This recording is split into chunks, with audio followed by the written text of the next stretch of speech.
Hello guys, solution is the best में आपका स्वागत है। आज मैं आपके साथ डिस्कस करने वाली हूँ BA program 6 semester understanding globalization का ये आखिरी चैप्टर है। यूनिट 3 का लास्ट चैप्टर है ये। वैश्विक आतंकवाद या जो है अंतर्राष्ट्रीय आतंकवाद के बारे में इसमें पढ़ना है हमें। तो इसमें जो है क्वेश्चन बनता है कि वैश्विक आतंकवाद बोले या अंतर्राष्ट्रीय आतंकवाद बोले तो उससे आप क्या समझते हैं, और अंतर्राष्ट्रीय आतंकवाद को बढ़ावा देने में जो वैश्वीकरण है उसकी क्या भूमिका रही है, या आतंकवाद को बढ़ावा देने में जो है वैश्वीकरण कहाँ तक उत्तरदायी है। या तीसरा क्वेश्चन इसमें बन सकता है कि वैश्वीकरण का आतंकवाद से क्या संबंध है। ये 3 क्वेश्चन घुमा फिरा के कैसे भी पूछे जा सकते हैं, तो आपको वैश्वीकरण से रिलेटेड ये टॉपिक इसका आंसर आपको लिखना है। अब देखो, पूरा ही सब्जेक्ट जो है हमारा जो है सब्जेक्ट वैश्वीकरण से रिलेटेड है। उसमें पर्यावरण से मुद्दे भी हैं, वैश्विक न्याय से रिलेटेड भी है, बहुत सारी ऐसी जो संगठन है उससे रिलेटेड है जिसका कनेक्शन किससे है, वैश्वीकरण से। जिसमें आतंकवाद भी इन्वॉल्व है तो इसका कनेक्शन किससे होगा, वैश्वीकरण से। तो उसी से ही रिलेटेड जो है हम डिस्कस करेंगे। अगर आप मेरे चैनल पे नए हैं तो मेरे चैनल को सब्सक्राइब कर दीजिए और बेल आइकन को प्रेस कर दीजिए ताकि इससे रिलेटेड जो इंपॉर्टेंट क्वेश्चंस हैं मैं आपको प्रोवाइड करवा सकूं। तो चलिए वीडियो को स्टार्ट करते हैं। सबसे पहले प्रस्तावना के रूप में देखते हैं कि आतंकवाद जो है उसने क्या क्या चीज़ें करी है, आतंकवाद एक्चुअल में होता क्या है ये जानते हैं। आतंकवाद का जो संकट है वो आज अंतर्राष्ट्रीय राजनीति के प्रमुख मुद्दों में से एक है। अब आतंकवाद ऐसी चीज़ है, चाहे वो देश में हो चाहे वो देश से बाहर हो। देखा जाए तो आतंकवाद का मुद्दा पूरे वर्ल्ड में इसके बारे में हम बात करते हैं, पूरे वर्ल्ड के लोग इस मैटर को लेकर बहुत ज़्यादा चिंतित होते हैं। तो अंतर्राष्ट्रीय राजनीति के प्रमुख मुद्दों में से एक मुद्दा ये भी है आतंकवाद, जिसको से निपटने के लिए अंतर्राष्ट्रीय स्तर पर बहुत सारे प्रयास भी किए जाते हैं और यहाँ तक कि बड़े से बड़े देश भी इनसे डरते हैं, आतंकवाद से। और वैश्विक आतंकवाद को लोगों के बीच खतरे और भय का सामान्य वातावरण बनाने के रूप में भी देखा जाता है और एक विशिष्ट प्रकार के राजनीतिक उद्देश्यों को प्राप्त करने के लिए अपराध और हिंसा के विधिवत उपयोग के रूप में भी इसे वर्णित किया जा सकता है। अब जो वैश्विक आतंकवाद है, ये अंतर्राष्ट्रीय आतंकवाद बोले तो उसको क्या है कि लोगों के बीच में खतरा पैदा करते हैं, ये भय की स्थिति बनाते हैं, ऐसा वातावरण इनके लिए बनाते हैं ताकि लोग इनसे डरें। और इनके जो राजनीतिक उद्देश्य हैं, कुछ राजनीतिक इनके पर्सनली होते हैं एक तरीके से, कि ऐसा उद्देश्य इनका, कुछ लक्ष्य होते हैं, कुछ उद्देश्य होते हैं इनके, जिनको प्राप्त करने के लिए सरकार पर भी और दबाव डालते हैं। और वो जरिया क्या बनता है, आम नागरिकों को मारना पीटना, गोलीबारी से जो है उनको डराना। ये सब इनके ज़रिए क्या होता है कि राष्ट्र पर दबाव डाल सकते हैं। अब ये पैसों के लालच में भी ये करते हैं। और वर्तमान समय में आतंकवाद एक राष्ट्र एवं राज्य के दायरे तक ही सीमित नहीं है, बल्कि ये अंतर्राष्ट्रीय सुरक्षा का वैश्विक खतरा बन चुका है। अब अंतर्राष्ट्रीय सुरक्षा जो है, हर इंसान चाहता है, हर देश चाहता है कि हमारा राष्ट्र जो है वो सुरक्षित रहे, कोई बाहरी देश जो है हम पर आक्रमण ना कर पाए, बाहरी देश से हम सुरक्षित रह सकें।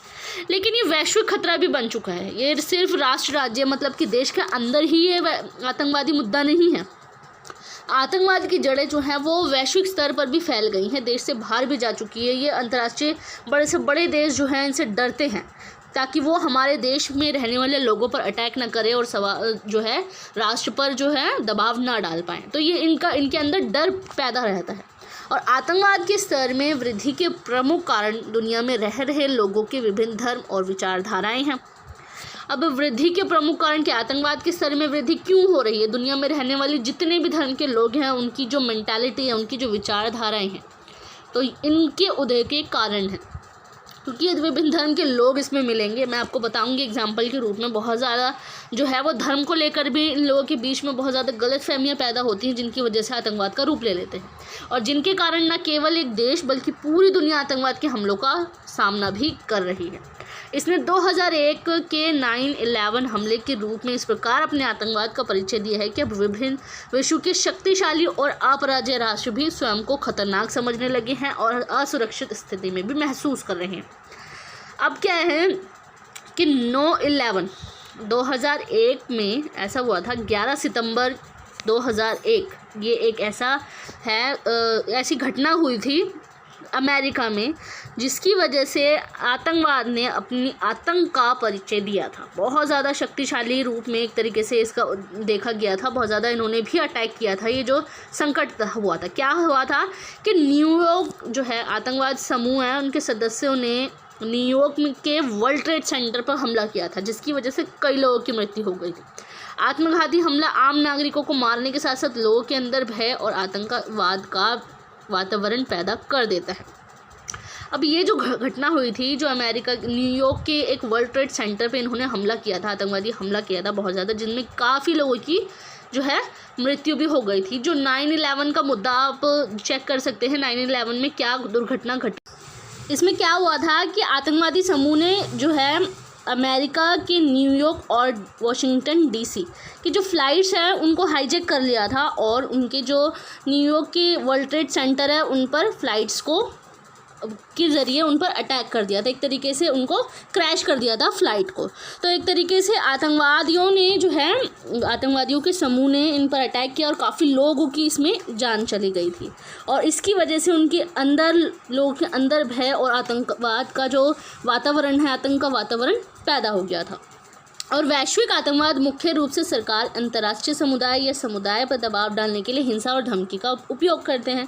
अब जो वैश्विक आतंकवाद होते हैं, अंतर्राष्ट्रीय आतंकवाद, वो मुख्य रूप से क्या करते हैं, सरकार पर और अंतर्राष्ट्रीय समूह जो होते हैं, संगठन वगैरह या समुदाय जो हो गए, तो उन पर दबाव डालने के लिए हिंसा और धमकी का उपयोग वो लोग करते हैं। अब आतंकवादियों का मुख्य उद्देश्य क्या होता है कि आतंक फैलाना, झूठे वादे करना और अराजकता फैलाना, अधिक से अधिक निर्दोष लोगों की जान लेकर अपना उद्देश्य प्राप्त करना है। इनका उद्देश्य तो यही होता है कि राजनीतिक उद्देश्यों को प्राप्त करने के लिए लोगों की ज़्यादा से ज़्यादा जान लेते हैं। वो झूठे वादे करते हैं राष्ट्र से कि वो ऐसा करेंगे, लेकिन वो नहीं करते हैं, और वो आमतौर पर अपने हमलों में मशीन गन और बम का उपयोग करते हैं। और ये रेलवे स्टेशनों पर सबसे ज़्यादा देख लोगे, और जो जहाँ पे हवाई अड्डा है वो देख लोगे, और संगीत कार्यक्रम वगैरह, क्योंकि वहाँ पे बहुत सारे लोग ऐसे होते हैं, थिएटर वगैरह हो गए, उन पर हमला करने के लिए ये बहुत ज़्यादा अपना मुख्य लक्ष्य इसको बनाते हैं।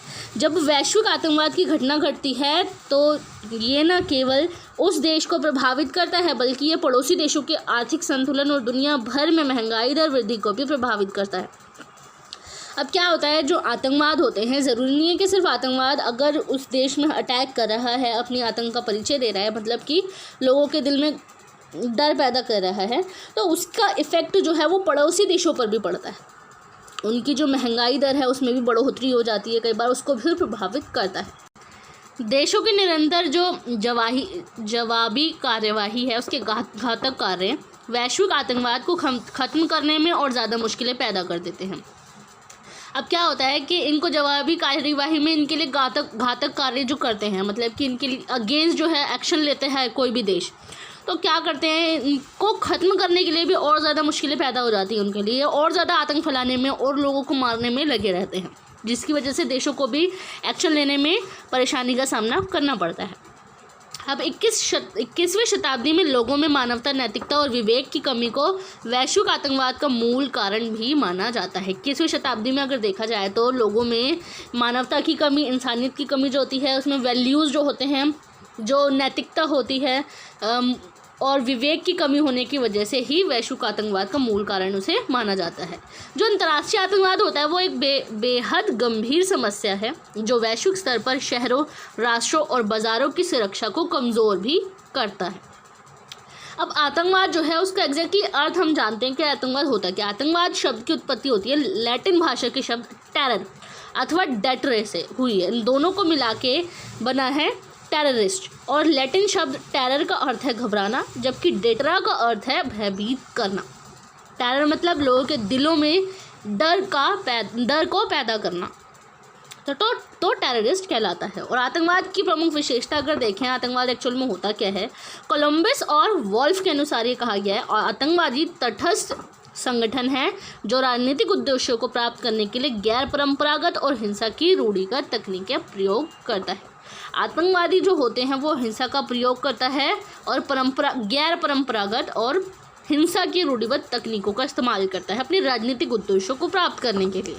और वहीं दूसरी तरफ वॉल्टर लेक्केयर ने ये कहा है राजनीतिक उद्देश्यों को प्राप्त करने के लिए संघर्ष या हिंसा का योग या धमकी द्वारा जनता में भय की स्थिति उत्पन्न करना।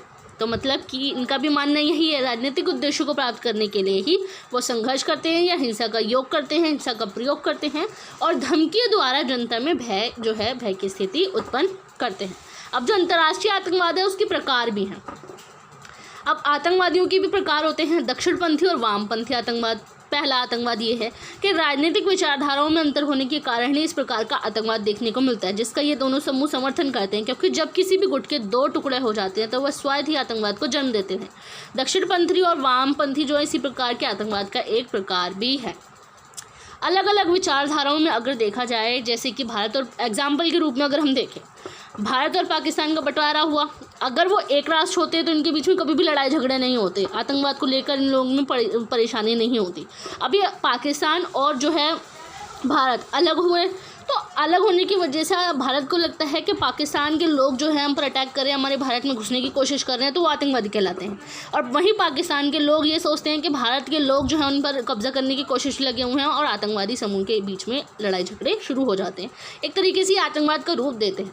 तो अगर हम दक्षिणपंथी और वामपंथी के लोगों को देखें तो राजनीतिक विचारधाराएँ हैं ये, तो इसमें अंतर होने की वजह से ये अपने आप ही आतंकवाद को है जन्म दे देता है।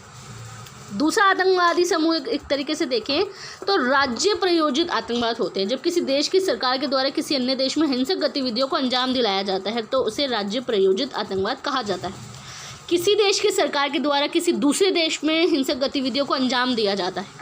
अगर एक देश दूसरे देश पर अटैक कर रहा होता है तो वो प्रायोजित आतंकवाद कहा जाता है। किनके थ्रू ये आतंक फैलाते हैं, जैसे कि एक देश है, अगर वो अपनी राजनीतिक समूह के लिए, मतलब कि राजनीतिक पॉलिटिक्स का काम क्या होता है कि वो आतंक फैलाना, मतलब कि वो राजनीति खेलना एक तरीके से, तो वो क्या करते हैं, वो आतंकवादियों का सहारा लेते हैं ताकि दूसरे देश पर अटैक कर सकें, हिंसक गतिविधियों को अंजाम दे सकें। अब जीतने के लिए, अपना प्रदर्शनकारी करने के लिए लोग दंगे फसाद वगैरह भी करवाते हैं आतंकवादियों के जरिए ही, एक तरीके से वो भी एक आतंकवाद ही होते हैं। राज्य प्रायोजित आतंकवाद जो राज्य में ही पल रहे होते हैं, वो दूसरे देश पर अटैक करवाते हैं, दूसरे राज्य में अटैक करवाते हैं ताकि वो अपनी प्रशंसा करवा सके और चुनाव जीत सके।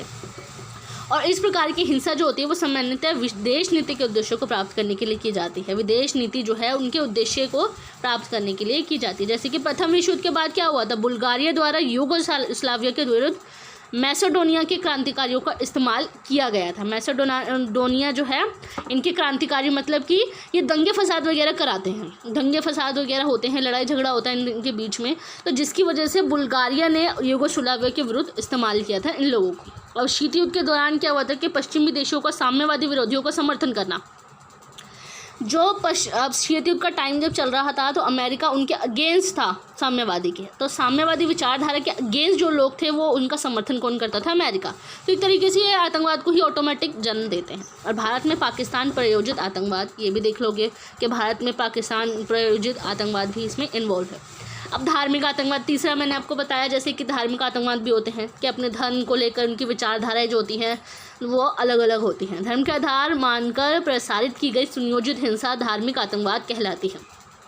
इस आतंकवाद के मूल में धार्मिक श्रेष्ठता की भावनाएं होती है। आधुनिक समय में धार्मिक आतंकवाद ही आतंकवाद के रूप में समझा जाता है।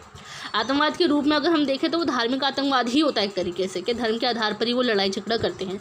अब अलकायदा को देख लोगे, ओसामा बिन लादेन एक आतंकवादी है जो 2011 में मारा गया था, एक जो है उसकी वजह से।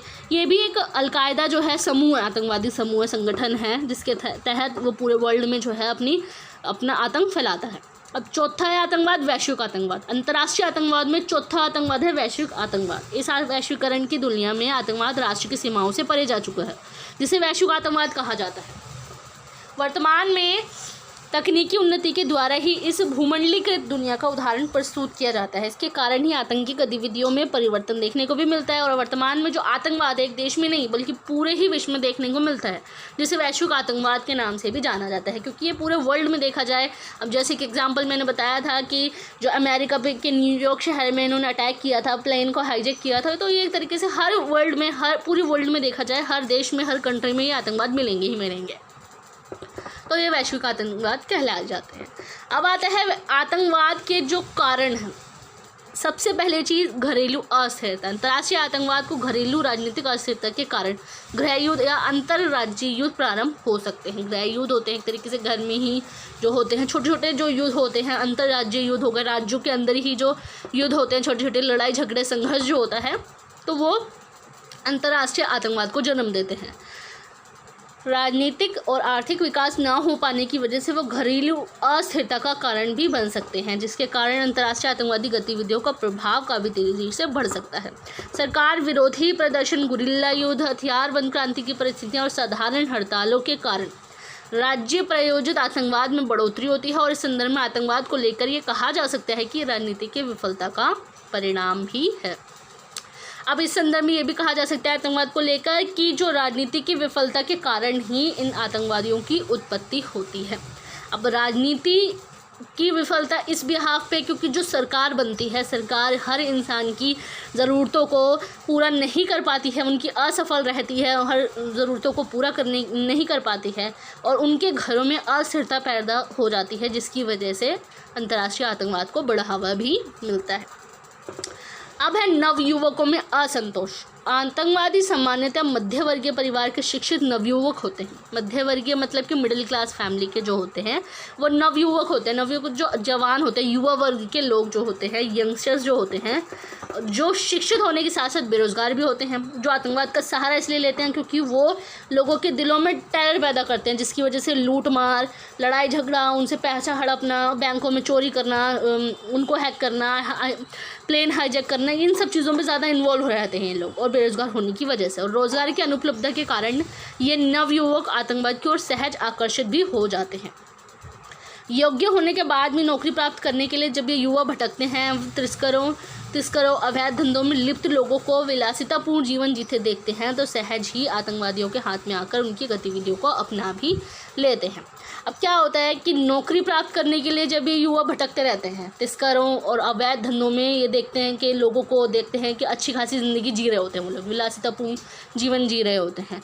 विलासितापूर्ण होती है कि अच्छी खासी लाइफस्टाइल वो लोग जी रहे होते हैं, क्योंकि अवैध धंधों में इन्वॉल्व होते हैं, उनको पैसा ज़्यादा क्वालिटी में मिलता है, जिसकी वजह से वो अच्छी खासी लाइफस्टाइल जी रहे होते हैं, जिसकी वजह से वो आतंकवाद की तरफ अट्रैक्ट होते हैं। अपनी ज़िंदगी जो होती है आतंकवादियों के हवाले कर देते हैं और अपनी ज़िंदगी अच्छी लाइफस्टाइल जीने के लिए वो गलत काम में इन्वॉल्व हो जाते हैं।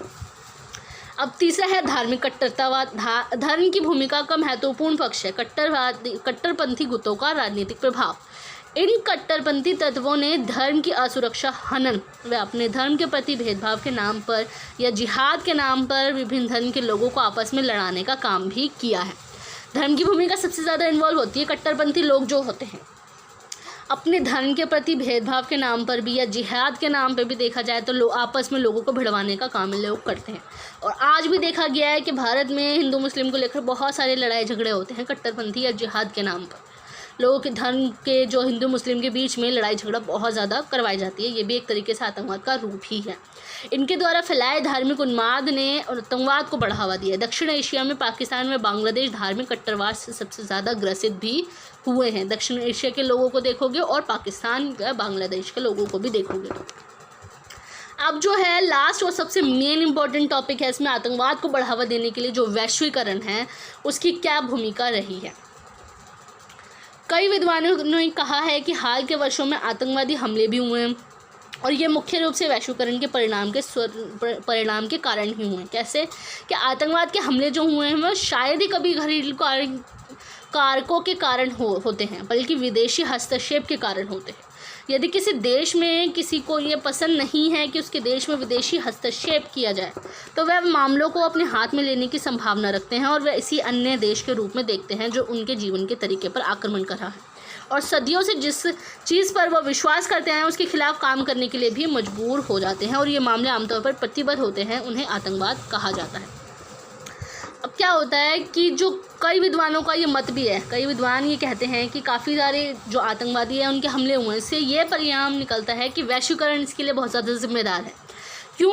वैश्वीकरण के ज़रिए क्या होता है कि हम अपने देश की जितनी भी कानून वगैरह बनाए जाते हैं, जितनी भी जो सरकार बनती है जिस देश में, अगर कोई इंसान चाहता है कि वो किसी बाहरी देश का आक्रमण ना हो, बाहरी देश का प्रभाव ना हो, तो अगर वो चीज़ हो जाती है वैश्वीकरण के ज़रिए, क्योंकि क्या होता है कि वैश्वीकरण होता क्या है, वैश्वीकरण के ज़रिए सभी लोग आपस में मिलकर इंटरनेशनल लेवल पर बिजनेस करते हैं, व्यापार करते हैं अपना वैश्विक तौर पर, जिसकी वजह से ये अपनी चीज़ें साझा करते हैं दूसरे देशों के साथ, दूसरे देशों की कंट्रीज़ की जो प्रभाव है अपने देश में पड़ता है।